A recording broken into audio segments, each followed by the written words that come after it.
ഇത് ആര്യവേപ്പിൻ്റെ ഇല. ഇത് ചെടികൾക്ക് ഇത് ഒരു കീടശല്യത്തിൽ നിന്നും പുഴുക്കളിൽ നിന്നും ഒക്കെ രക്ഷപ്പെടാൻ ഇത് നല്ലതാണ്. ആര്യവേപ്പിലിട്ട് അരച്ച്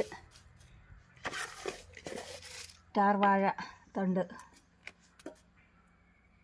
മുറിച്ചിട്. പിന്നെ കുറച്ച് മഞ്ഞൾപ്പൊടി, ഇത് കുറച്ച് കഞ്ഞിവെള്ളം ഇത് ഒഴിച്ച് അരച്ചുകൊണ്ട് വരാം.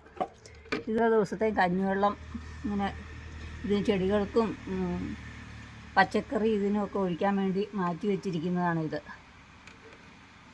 ഇത് ഞാൻ കറ്റാർവാഴയും ചേർത്ത് ആര്യവേപ്പിലയും എല്ലാം കൂടി അരച്ചെടുത്തതാണ്. മഞ്ഞൾപ്പൊടി ഇട്ട് കഞ്ഞിവെള്ളം ഒഴിച്ചു, പുളിച്ച കഞ്ഞിവെള്ളം. ഇത് കുറച്ച് വെള്ളം കൂടെ ചേർത്തൊന്ന് മിക്സിയുടെ ജാറൊന്ന് കഴുകി ഒഴിക്കാം. പിന്നെ ഇത് ചെടികൾക്ക് നേരിട്ട് ഇത്രയും കടുപ്പത്തിൽ ഒഴിക്കാൻ പറ്റില്ല.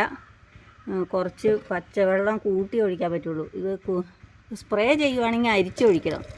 ഇത് തളിക്കുവാണെങ്കിൽ ഇതേപോലെ ഒഴിച്ച് തളിച്ചാൽ മതി. പിന്നെ നല്ല വൈകുന്നേരം ഒഴിക്കുന്നതാണ് നല്ലത്. അതാണെങ്കിൽ ഇതിൻ്റെ ഇലക്കേടിനും പാവലിൻ്റെയും ഒക്കെ ഇലക്കേടിനും നല്ലതാണ്. ഇത് ഇച്ചിരിച്ച പൂത്ത് കൊടുത്താൽ അടിവശത്തോടെയൊക്കെ പൂത്ത് കൊടുക്കാം. പിന്നെ